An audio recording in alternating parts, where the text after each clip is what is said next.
Namo tassa bhagavato arahato sama sambuddhassa. Namo tassa bhagavato arahato sama sambuddhassa.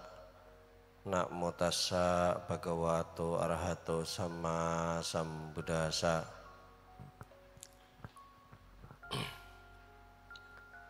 Ibu bapak, saudara-saudari kalian amitas dhamma, para pemirsa yang mengikuti dari siaran langsung online. Selamat pagi, Namo Sang Hyang Adi Budaya, Namo Buddhaya. Pertama-tama tentunya mari tidak lupa kita panjatkan puja dan puji syukur atas segala berkah karma baik pada pagi hari ini menjelang siang.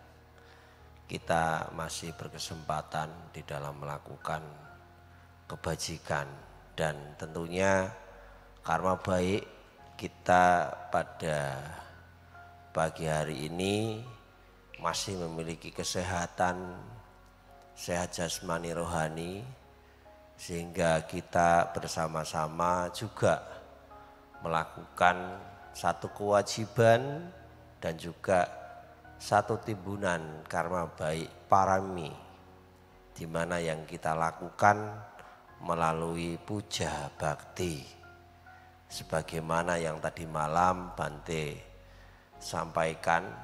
Kalau ada yang mendengar atau masih ingat, ya sebagian mungkin tahu. Tadi malam Bante mengatakan hal yang sederhana, hal yang terlihat kecil dari kebajikan melalui puja bakti itu memiliki nilai-nilai pengaruh yang luar biasa. Ya, karena kalau kita berdana mungkin lebih gampang lagi, tapi berat juga. Mudah tapi berat ya. Mudah tapi berat. Tapi kalau puja bakti mudah atau berat? Hah? Mudah. Ya mudah tapi berat juga. Sama. Berdana itu juga mudah tapi berat. Tapi kalau untuk puja bakti juga sama. Mudah tapi berat. Kalau berdana mudah bagi yang memiliki kesadaran, bagi yang memiliki niat yang baik, memiliki ketulusan, memiliki semangat yang baik, mudah. Berat berat akan terasa berat bagi mereka yang tidak memiliki niat, bagi mereka yang tidak memiliki satu keyakinan, yang tidak memiliki kesadaran, lebih-lebih yang pelit.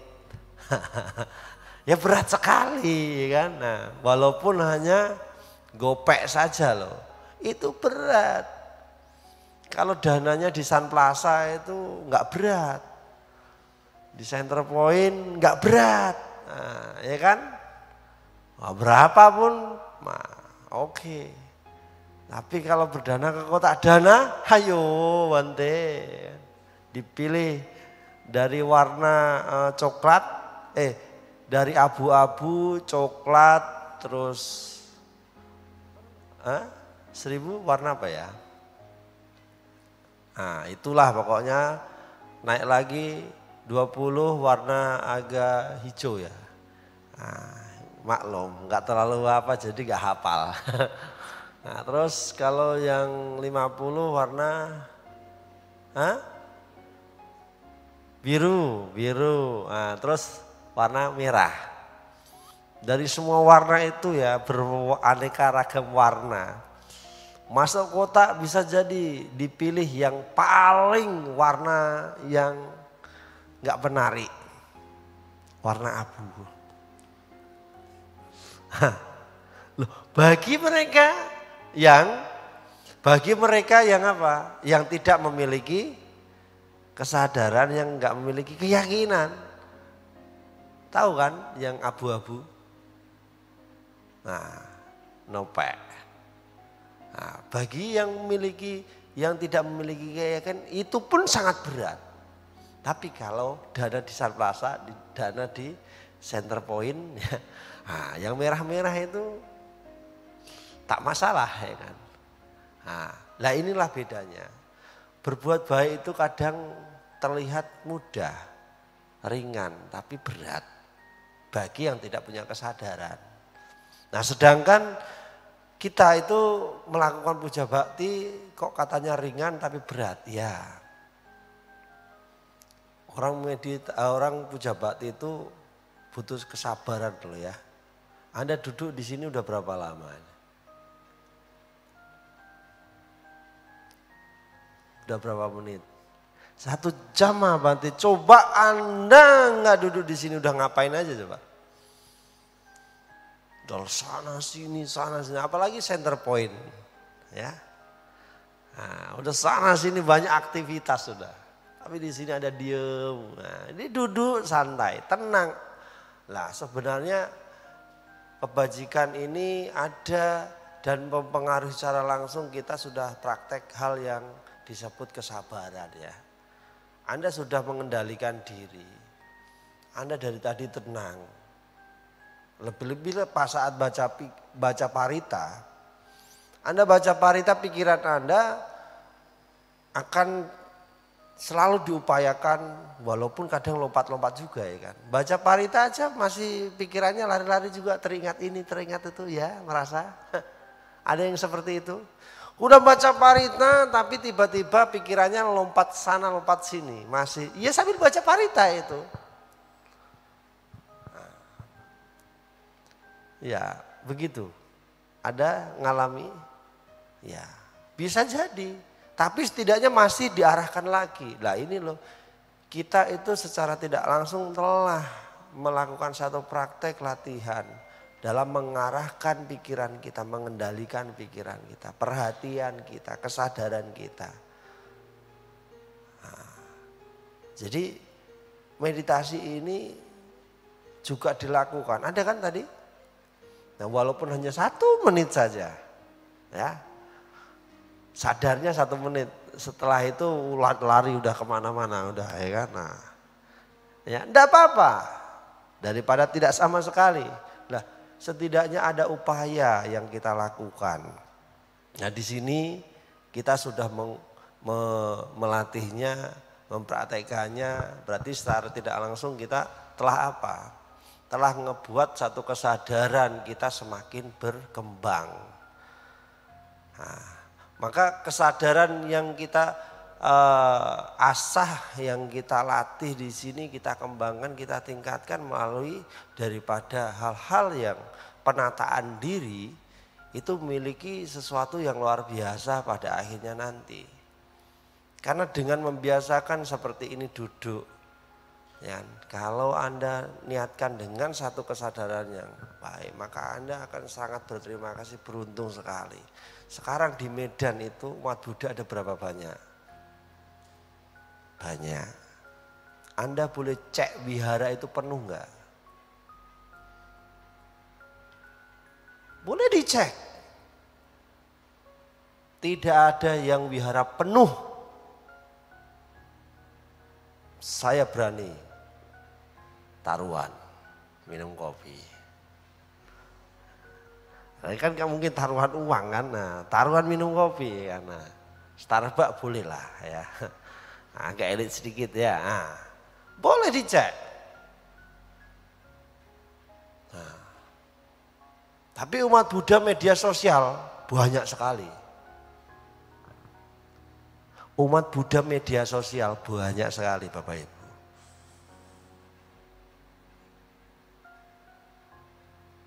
Maksudnya gimana? Tahu? Enggak tahu. Umat Buddha media sosial, umat Buddha sosialita, enggak tahu. Jadi hanya menunjukkan satu prakteknya itu di medianya saja. Tapi tidak pada nyatanya. Komentar paling pinter ya kan. Buat kata-kata paling pinter ya kan. Merangkai narasi paling pinter. Banyak kan? Banyak, makanya saya bilang banyak. Tapi puja bakti saja yang sederhana saja, yang paling termudah saja tidak bisa dikerjakan, nggak dilakukan. Nah maka saya katakan ini loh umat Buddha media sosial. Nah, pandai kan buat kata-kata, buat caption ya. Banyak itu pandai. Baik ya, namanya memotivasi. Tapi kan motivasi juga harus dijalani dengan praktek sendiri kan. Nah gitu, banyak yang seperti itu. Nah maka saya tidak ngejudge salah satu, tidak. Ini keseluruhan pada umumnya. Kenapa wihara banyak di Medan itu wihara tapi banyak yang kosong. Dan wihara itu tidak semua wihara setiap minggu ada kebaktian. Paling hanya cek icap kok. Hah? Loh bener loh. Kalau di sini ada umat gak ada umat tetap ada anak-anak. Suara parita tetap akan bersuara, tetap bergema. Kalau di tempat lain belum tentu kan.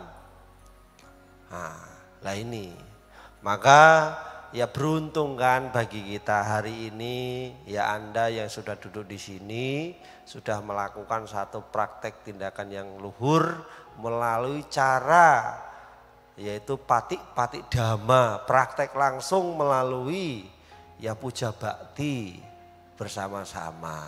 Maka ini salah satu keberuntungan dan kesempatan sebagaimana yang tadi malam sudah Bante sampaikan. Nah kalau yang enggak tahu tadi malam silakan putar rekaman ulangnya. Yang tadi malam ya ada rekaman ulangnya. Nah yang semalam ikut, nah ya ini sebagai pengingat kembali ya. Jadi ini satu kesempatan kita, hari ini kita sudah melakukan satu ya celengan baik, tabungan baik. Kita itu sudah selangkah lebih maju dari hari biasanya. Walaupun besok-besok belum tentu kita bisa melakukan hal yang sama.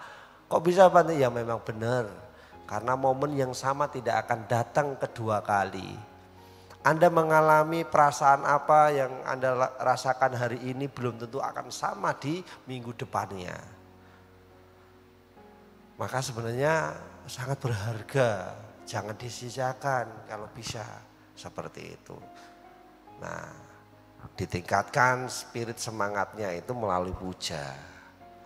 Puja kan gak lama kan? Oh gak lama, paling kan 2 jam lama-lamanya kan?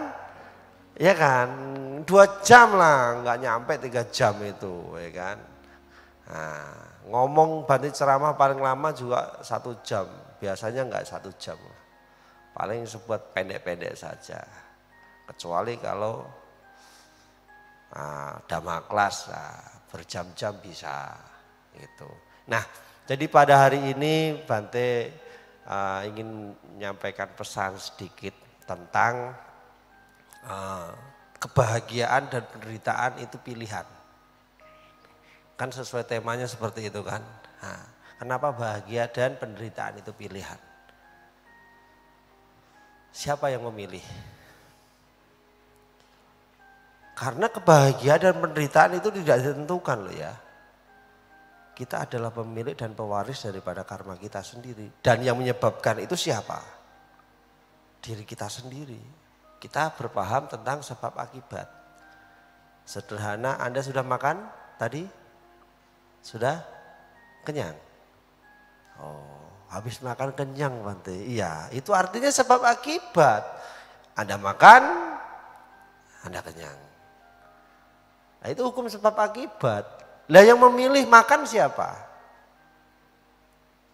Yang memilih ingin makan siapa? Kita. Iya, kenapa? Lapar Bante. Maka saya makan. Nah, kalau kita menyadari, lah itu dhamma loh Bapak Ibu ya. Makan itu walaupun makan ini mungkin kita anggap receh ya kan, anggap biasa. Tapi ini sebagai renungan, dharma juga. Kita coba tarik. Yang namanya kebahagiaan itu adalah pilihan. Jadi kalau kita ingin bahagia, maka harus dikondisikan. Dikondisikan dengan cara apa? dengan satu tindakan, praktek, realisasian. Ini sama, kita lapar kan, kita pengen kenyang. Oh saya pengen kenyang lah, kalau sudah pengen kenyang harusnya ngapain? Kalau hanya ngelihatin mandangi makan saja juga nggak akan kenyang. Harus dimakan. Jadi kita misalnya ingin bahagia bukan hanya sekedar berharap berkeinginan. Tetapi juga harus diupayakan dengan satu tindakan. Daya upaya yang baik. Ya kan? Melalui apa? Ya banyak cara. Demikian sebaliknya.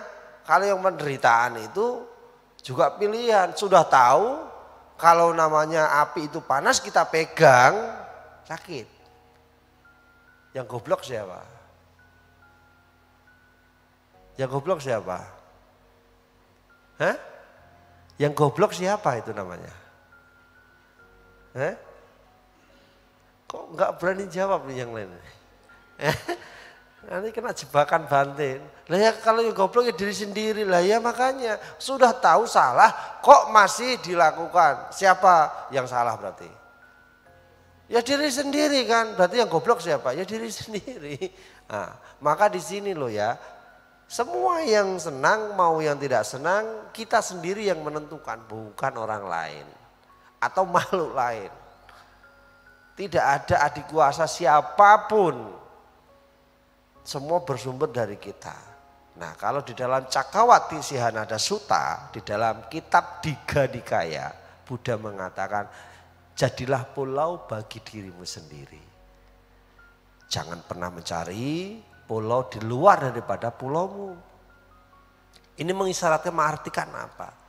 Kita agar hidup ini dimanai dengan cara yang baik agar apa? Hidup kita itu mencapai satu tahapan yang kita harapkan, yaitu yang kita inginkan, kebahagiaan.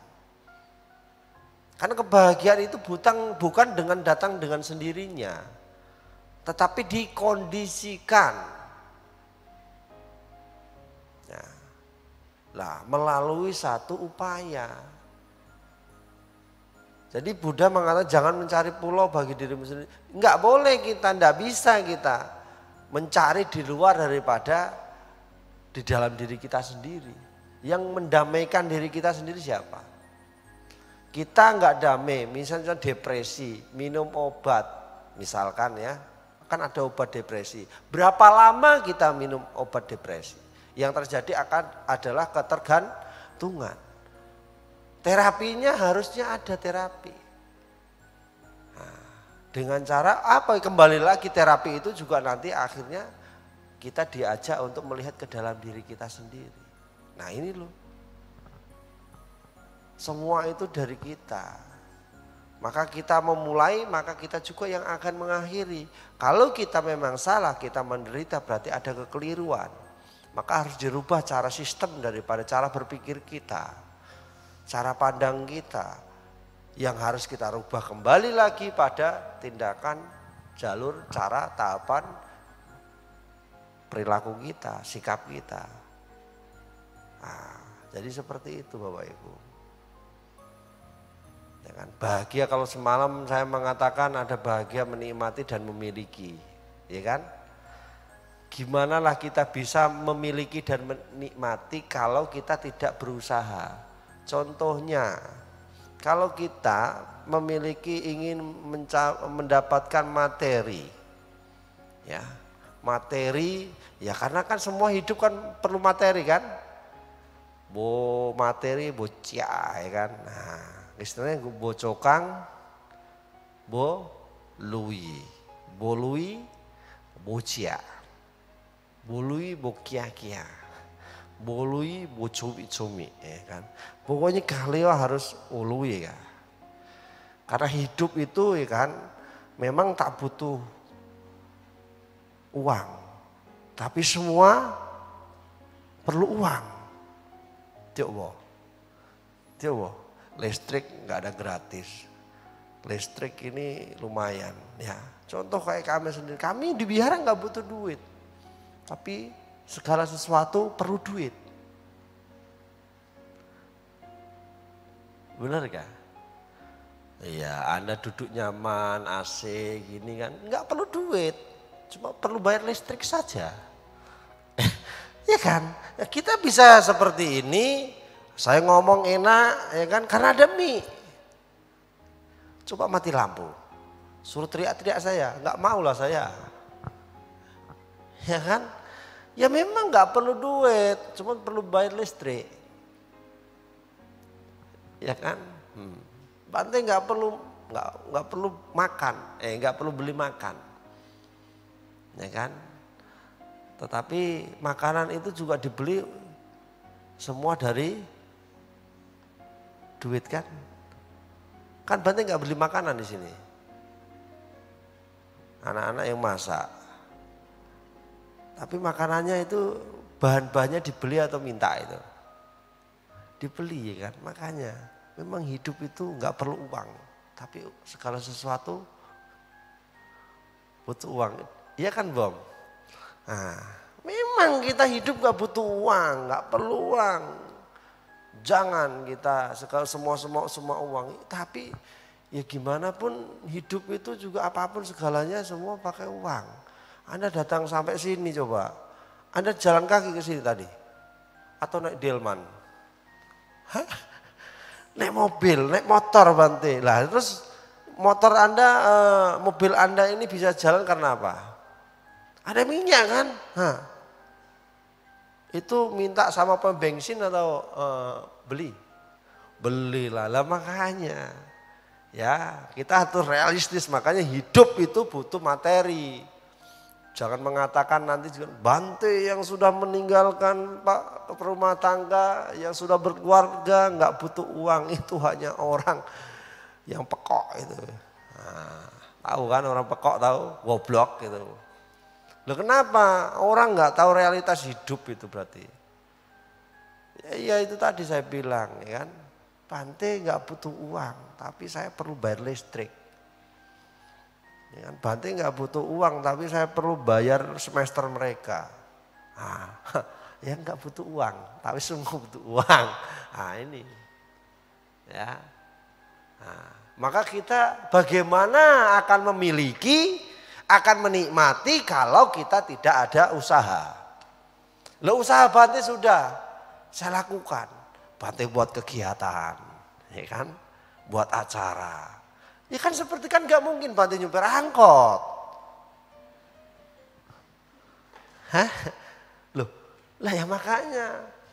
Kalau Anda bisnis kan gak mungkin Bante bisnis, itu bertentangan kalau Bante. Lah jadinya bagaimana supaya menghimpun dana yang baik? Melalui kegiatan event-event itulah. Listrik akhirnya bisa terbayar. Dapur, makanan di logistik di dapur itu tersuplai dengan baik. Nah, kalau enggak begitu gimana coba? Saya tutup gerbang, saya tutup semua. Enggak ada yang boleh masuk wihara, enggak buat kegiatan, macam mana coba? Ini nanti kelaparan semua, sama nera kelaparan semua. Enggak makan. Nah jadi enggak seperti itu Bapak Ibu. Nah butuh usaha. Nah usaha itu telah kita sosialisasikan, cuman kita berbeda cara. Kalau ibu bapak sekalian usahanya dagang atau jualan ataupun pokoknya melakukan kerjaan ya, nah, beda dengan kami. Kalau kami melakukan seperti itu salah, menyalahi aturan. Caranya bagaimana? Ya dengan kegiatan yang kita lakukan itulah sumber dana untuk keperluan wihara. Kalau nggak dipikirkan siapa yang mikirkan? Mau mikirkan Ibu? Ci mau Ci? Tak suruh mikirin gantiin saya. Ayo Bo. Kok Jawa? Ancoa. Lah itu sama-sama. Ini namanya apa? Hidup, simbiosis mutualisme. Maka keterhubungan, keterkaitan. Nah, jadi Anda itu di sini dana misalkan, dana kewihara misalkan, dana yang Anda danakan itu bukan untuk Bante ataupun untuk siapa, tapi untuk Anda sendiri. Anda dana untuk wihara lah, Anda duduk di sini, untuk diri sendiri kan. untuk ngebuat nyaman kita sendiri kan, tetapi juga sebagai latihan praktek dharma kita. Nah itu. Balik tak baliknya itu balik ke kita masing-masing. Kita itu investasi di sini. Ya, kita itu dana investasi ibaratnya. Pada akhirnya investasi itu akan kita tarik sendiri, akan kita peroleh sendiri. Lah ini loh sumber kebahagiaan. Maka kadang butuh kesabaran. Maka hari ini Anda duduk di sini udah 1,5 jam hampir mungkin, ya kan. Nah, Anda duduk itu juga kesabaran kan. Ya Bante duduk baru. Saya dari tadi Bante ya, 1,5 jam hampir. Ya kan? Dari jam 10 kan. Nah, 15 menit lagi itu sudah 1,5 jam. Bante ngomong kan baru bentar 15 menit sudah. Hampir setengah jam deh. Nah. Tapi hampir 1,5 jam Anda itu akan ngebuat Anda bahagia loh. Jadi mau enggak? Loh katanya pengen bahagia, pengen menikmati. Kan sudah memiliki menikmati kan? Menikmati hidup itu bukan hanya sekedar materi, tapi juga kan harus menikmati dari sisi spiritual juga. Hidup itu butuh keseimbangan. Kerja kita kalau stres, depresi, siapa yang salah nanti? Itu namanya memaksakan diri, bekerja tidak bijaksana. Bekerja itu bijaksana, jangan memaksakan diri. Harus tahu kapasitas diri kita. Jangan memaksimalkan kemampuan kita yang nanti akan menyebabkan diri kita malah menderita. Maka harus bijaksana. Kerja ya kerja. Jangan lupa waktu, ya. Nah, jangan kerja nanti kerja uangnya udah banyak akhirnya sakit. Habis uangnya untuk berobat. Banyak yang seperti itu ya. Banyak, makanya jangan kita porsir Bapak Ibu. Ya, nah itu loh. Ya memang semua butuh uang.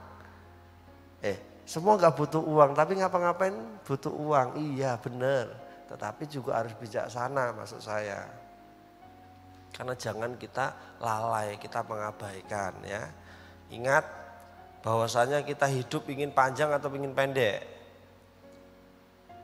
Pendek. Oh pendek ya oke lah ya kan. Umur 30 caw nanti kamu ya. Ya ingin panjang atau ingin pendek. Nah, kalau yang sudah keluarga pengennya panjang. Kenapa? Biar lihat nanti anak-anaknya ya udah gede kan. Merit punya cucu semua pengennya gitu. Lalu Bante cepat pendek panjang terimalah. Mau caw cepat oke. Ya kan, nah itu loh.